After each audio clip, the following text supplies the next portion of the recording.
Hello everyone, I'm Imri. I work at Airbnb's growth team.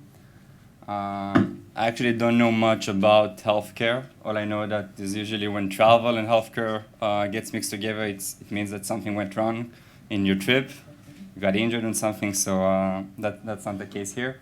But I do hope that some of our user acquisition techniques can serve as a case study or inspiration to your businesses. So that was my intention in mind drafting this presentation. I hope all of you know Airbnb, but basically we're a trip company. We started with accommodation, now we also offer trips. We operate across 34,000 cities, basically all over the world except for 3 countries. And basically anywhere you want to go, you can stay with an Airbnb host. Now I know that there are a lot of startup founders here, entrepreneurs, so I thought it makes sense to spend 1 minute to talk about the founding story, how it all started. So these are 3 founders, Brian, Joe, and Nate, on the rooftop of their apartment in Raj Street in San Francisco. And if you thought that rent in Tel Aviv is expensive, San Francisco is much higher than that, and that was their 3-bedroom apartment. They were all sharing this flat together. And they were having a hard time paying rent. Now they found out there is a design conference happening in town. All the hotels were booked, so they said, okay, we have a big living room. Why don't we just bring some air mattresses? We have a nice couch, and we can basically host a few people in the apartment. We can also prepare breakfast for them, and it will be something very experiential. We have this first space, we can use it. And they posted some ad online, and it actually worked. These were the 3 Airbnb guests that stayed in their apartment, the same apartment that you seen in the last slide, Karamol and Michael, and that's basically how bed and breakfast became alive. It's later become Airbnb, but it started as bed and breakfast because of the air mattresses that they placed inside the living room. This is how the first website looks like back in 2007, 2008, very different from what it is today. And ever since then, we grew pretty significantly. This is in 2009, so the small dots you see is the number of listings we have in the part of the world. This is 2010, 11, 12, 13, 14, 2015. That's the most updated data I have. I don't have for this year yet, but you can see that we have listings basically everywhere in the world. You can see in Europe, where basically everywhere you throw a stone, you will hit an Airbnb host. So this is pretty remarkable. We have 3 million total homes on Airbnb, which is much more than any hotel chain out there. I would love to take credit for all this growth, but obviously it's a huge effort across all the company. We have a lot of people working in different growth tactics. Yeah. So I want to talk about customer acquisition, and as I said, we have a lot of different tactics for driving growth and bringing additional customers on board. But since Levi said the theme is about B2B2C, then I thought it makes sense to speak about the partnerships that we do with multiple companies, not only in the travel sector, but also banking, payments, basically anything you can think of, and how we use those partnerships with other companies to drive more growth to our business. So some of those tactics could be driving PR, editorials, online marketing, Google, Facebook, events. Referral program is very dominant across all e-commerce platforms these days, and I will talk mainly about partnerships. Now, when we consider a partnership or any other user acquisition or customer acquisition tactic, we want to understand where exactly we want to hit the user in the acquisition funnel, and that could change basically between countries. So if you're talking about Israel, then we have a pretty high awareness for the brand, but not a lot of people consider it when they look for accommodation when they're traveling. In China, we have an awareness issue. Not a lot of people know about the Airbnb brand. In other markets, people know about it, but they don't have really intent to sign up. So when we try to think about how to drive more customer acquisition in a specific country, we want to understand what's the problem. Do we need to raise awareness? Do we want to raise education? Do we want to raise the people's intent to book on Airbnb and to sign up, and etc. So basically, how do we partner with other companies to drive customer acquisition? So we have a few types of partnerships, and everything here ties down to the acquisition funnel. So if you want to raise brand awareness, we probably want to do some brand partnership. If you want to raise trust, you want to partner with a brand that can provide trust. If it's an insurance company or healthcare or whatever. If you want to use some other partners' loyal user base, then you want to find a company with a large user base and strike a partnership, etc. So this is one example, and this is actually one of my favorite campaign ads that we had this year. There's no sound.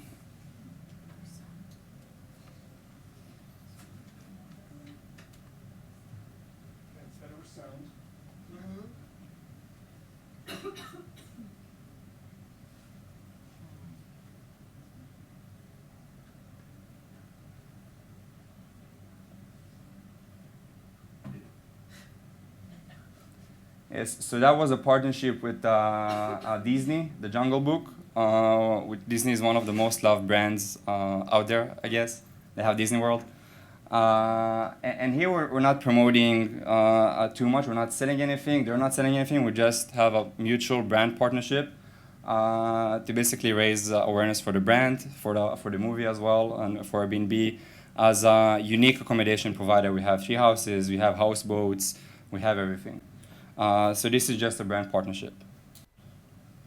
Another example for a brand partnership is a partnership with Tesla in the US. So if you want to find a place to stay across the US or Canada, we have basically listings that are Tesla friendly, that you have a Tesla charger in the listing. And Tesla also provides free charger stations to selected Airbnb listings across the US and Canada. And here again, we don't sell anything. We don't make profit out of selling Tesla cars or Tesla chargers. Then don't get anything from people booking Airbnb accommodation. This is just in order to raise brand awareness and trust and basically put these two brands together.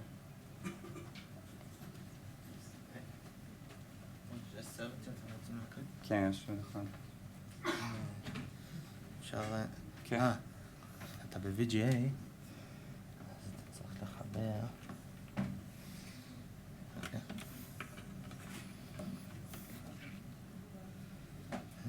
מישהו... שנייה.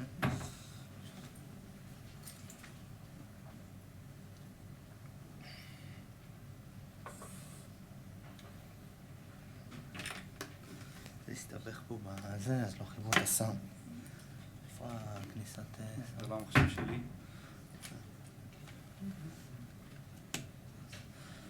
תנסה עכשיו. לא עובד. ננסה להגביר.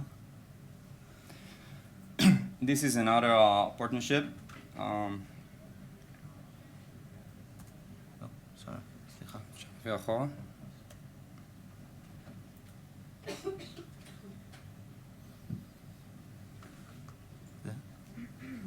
כן, תעשה פליי.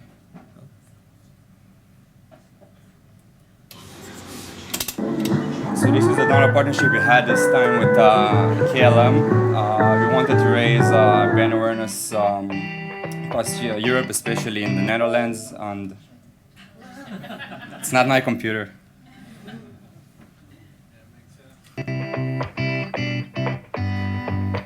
And KLM is a very trusted brand across that region.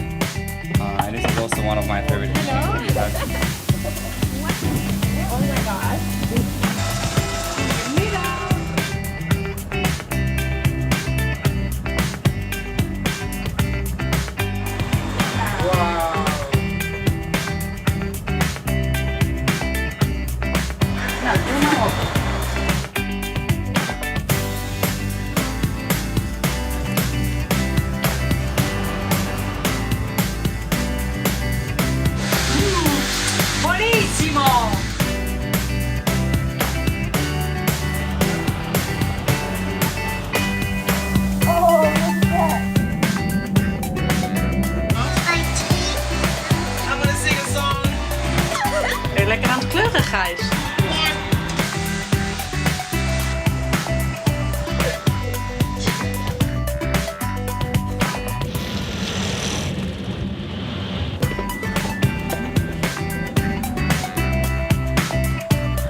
So that was a very big hit in social media. But that was actually two-sided partnerships. So of course, the aim here was to have trust on the Airbnb brand. You know, KLM is a very trusted brand, so we want to have Airbnb trusted as well in the Nordics.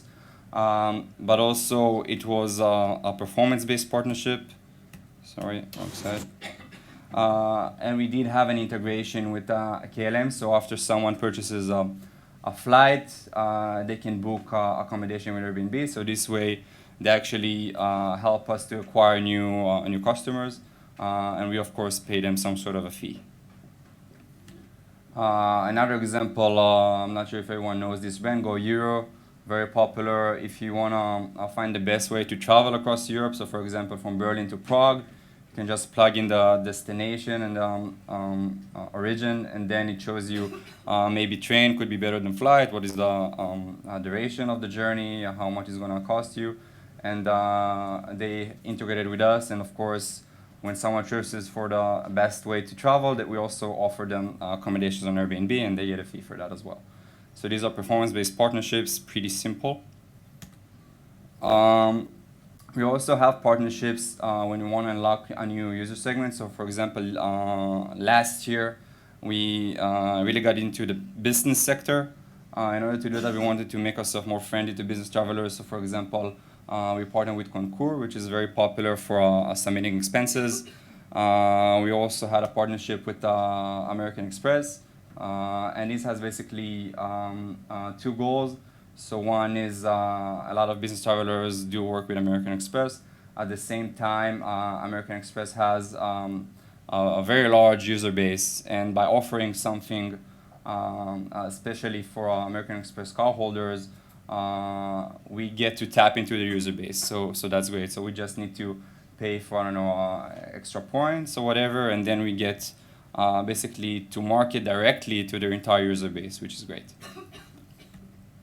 Another example for that is with Virgin America. So if you book on Airbnb, you get to earn Elevate points. That's the basically the membership part of Virgin America.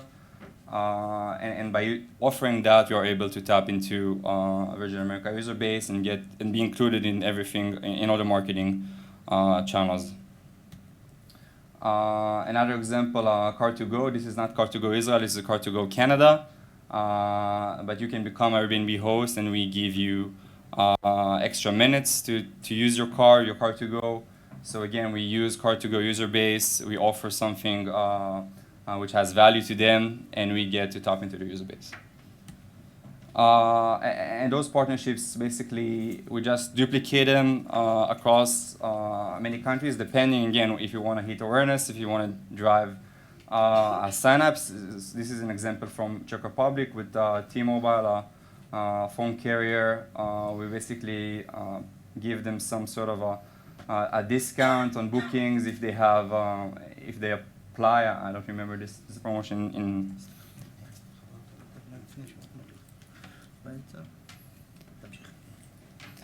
Another example from Spain, just to showcase that it doesn't have to stay within the travel industry. We can basically partner with any company. So here you could, if you sign up as a host on Airbnb, you would get an interest-free loan from Ava Bank. It's a bank in Spain, so you can basically redesign or buy some furniture to your apartment. So all you need to do is just sign up as a host. So these are all the examples. I hope it served as some food for thought.